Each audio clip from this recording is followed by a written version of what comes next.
2022년 6월 26일 성령 강림절 후 세 번째 주일입니다. 오늘은 AI의 역설, 하나님의 형상 회복입니다. 인공지능 AI 그러면요, 구글의 딥마인드가 개발한 알파고를 기억할 것입니다. 2016년 이세돌 구단과 펼쳤던 세기의 대결에서 4승 1패로 알파고가 승리를 했죠.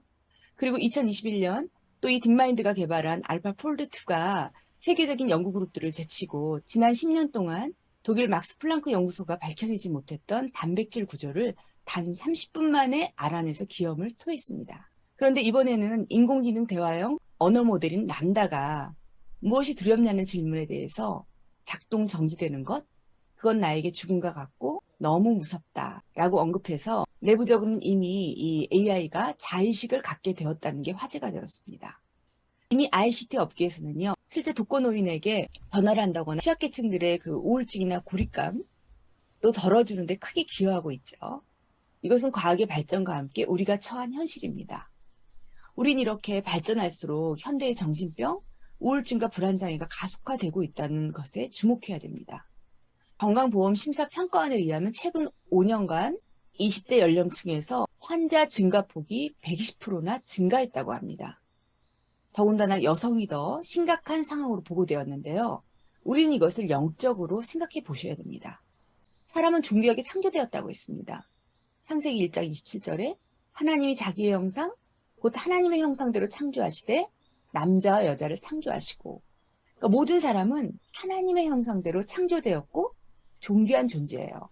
그렇지만 스스로 원죄에서 벗어날 수가 없습니다.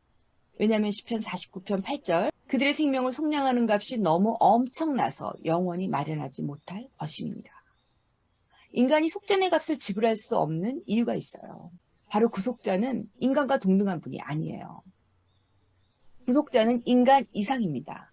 그러니까 인간 이외의 실존이에요. 그러니까 언어 유인은 아니지만 인간 이상이니까 인간을 포함하죠. 그러니까 구속주는 인간이면서 신이어야 돼요. 그러니까 사람이면서 하나님이셔야 되는 거죠.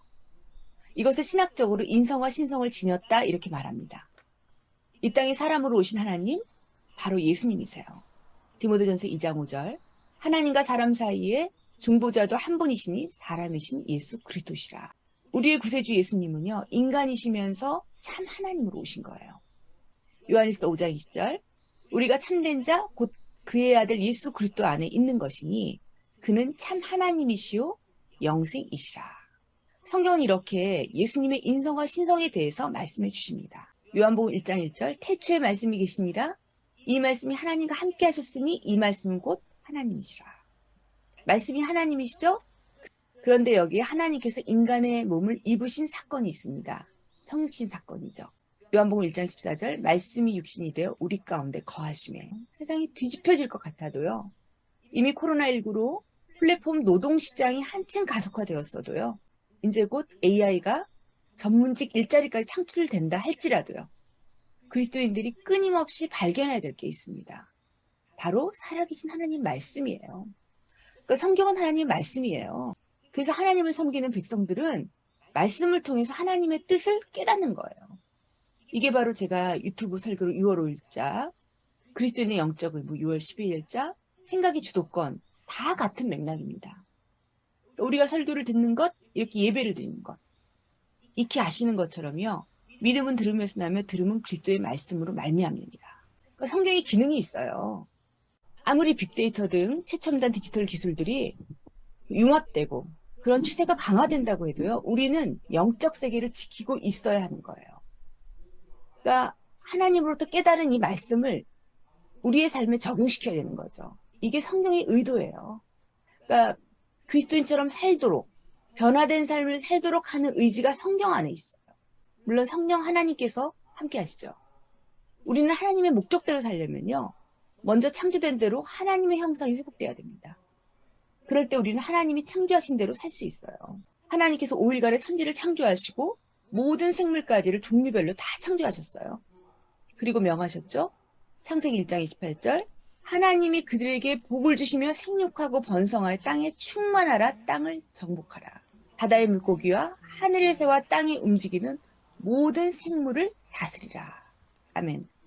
하나님 우리에게 다스리는 통치권을 허락하셨어요. 그러니까 다스리라는 하나님의 문화 명령이 떨어진 거예요. 하나님의 절대 주권 안에서요. 그런데 하나님의 형상회복은 단순하게 통치권에만 부여된 게 아닙니다. 우리에게 하나님의 신적 권리를 나누어 주신 거예요. 바로 존중받을 수 있는 권리, 그리고 사랑의 의무예요. 그러니까 우리가 이 문화명령을 통해서 우리 인간은 누구나 존중을 받을 존재고요. 또 자연환경을 우리가 훼손하지 않고 생명을 소중히 여겨야 되는 의무가 우리 가운데 있습니다. 이게 바로 골로새서 3장 10절, 새 사람을 입는 거예요. 새 사람을 입었으니 이는 자기를 창조하신 이의 형상을 따라 지식에까지 새롭게 하심을 입은 자니라. 그러니까 새 사람을 입는 과정이고요. 여기서 인간의 전인성이 나타나는 거예요. 그러니까 하나님의 형상회복은 단지 영적이고 정신적인 면만이 아니에요. 통전적으로 우리의 삶에서 다 일어나요. 그래서 예수님 잘 믿는 사람은요, 자기의 몸도 잘 가꿔요. 그러니까 간혹 좋은 거 먹는 거 크리스찬들이 양심이 찔려 하실 거 없어요. 고기도 드셔야 되고요, 채소도 드셔야 되고요, 여가도 보내셔야 되고 휴식도 필요합니다. 칼빈이요, 인간의 구속사를 창조, 타락, 구속으로 보았는데요. 이것을 하나님의 형상 안에서 발견했어요. 그래서 칼빈은 그냥 인격이 아니라 영적 인격성을 하나님의 형상 회복으로 보았습니다. 그러니까 우리가 여기서 팁을 하나 얻을 수가 있죠. 젊은이들에게 이건 드리는 말씀이에요. 그러니까 우리가 인격이 훌륭해지려면요, 먼저 하나님의 형상이 회복된 사람이 되어야 되는 거예요. 그러니까 내가 먼저 하나님의 형상이 회복되어야 되는 거예요. 그러니까 내가 성령 하나님 안에 있어야 되고요. 그리고 그 다음은 그런 사람, 성령 하나님 안에 사는 사람을 볼 수 있는 안목이 있어야 돼요. 배우자로 선택할 수 있는 안목이 있어야 되는 거예요. 이게 바로 삶의 질하고 연결돼요. 우리가 결혼을 했는데 합리적으로 살아야 되지 않겠어요? 이거는 자기중심의 합리성이 아닙니다. 인생을 사는데 의지도 있어야 되죠. 맨날 죽겠다 그러면 어떻게 살겠어요? 감정이 필요하죠? 또 책임. 결혼에서는요, 어쩌면 절대적이에요. 이 책임이라는 거. 그리고 자유. 우리가 이제 종의 멍에를 매지 않는데요. 형제들아 너희가 자유를 위하여 부르심을 입었으니 그러나 그 자유로 육체의 기회를 삼지 말고 오직 사랑으로 서로 종노릇하라. 그러니까 서로 종노릇해야 되는 거예요. 사랑으로. 이런 삶이 고상하지 않으세요? 빌립보서 3장 8절, 내 주 예수 그리스도를 아는 지식이 가장 고상합니다. 그러니까 이거 하나 붙들고 걸어가면 인생 그대로 형통합니다. 우리의 통장적인 삶을 지배하는 이 하나님의 형상 회복, 이 예수님을 아는 거, 이거 굉장히 중요한 거예요. 이러시면 하나님의 자녀로서 최고의 삶을 누리실 수 있는 거예요. 제가 창세기 왔으니까 여기서 한 가지 만물의 기원에 대한 시각을 위해서 제가 짚고 넘어갈 게 있어요. 지성 있는 공간에서 부끄러워 말도 못한다는 우리 기독교 자녀들을 위해서고요. 그리고 지금도 마귀의 목적, 우리가 주님 생각하지 않고 그냥 하루를 그냥 보내도록 끊임없이 괴로움을 받는 우리 기성세대 어른들을 위해서도 이 말씀 드려요. 하나님은 창세기 1장 21절에 모든 생물을 그 종류대로, 또 1장 24절 땅의 짐승을 종류대로, 1장 25절 하나님이 땅의 짐승을 그 종류대로, 이걸 통해 명확히 할 게 있죠. 하나님은 각기 그 종류대로 창조하신 거예요. 그러니까 세포가 점차 변화된 게 아니에요. 그러니까 세포 변화로 고등생물이 된 게 아니고요. 성경이 분명히 그 종류대로, 짐승은 짐승대로, 각기 종류대로, 식물은 식물대로. 그러니까 성경은요, 창조론이에요. 그러니까 성경은 진화론을 철저히 배격합니다. 그리고 두 번째는요, 모든 여성은 잠재적인 무고죄, 가해자가 될 수 있다는 사회 분위기가 있지만요, 물론 이제 펜스룰도 만연합니다만, 저는 또 이 펜스룰이 또 여성으로 보기 때문에 여성이 또 배제당한다는 그런 느낌도 있어요. 남녀는요, 동등한 거예요. 그렇게 차이가 나는 게 아니에요. 사람은 하나님의 형상대로 창조된 존재고요. 우리는 다 존중받아야 될 권리가 있습니다. 하나님의 형상의 복이 우리 젊은이들에서부터 일어나기를 소망합니다. 짧지만 기독교에서는 아주 중요한 하나님의 형상 부분을 다뤄드렸습니다. 오늘 말씀을 통해서 존귀함이 회복되시기를 바랍니다.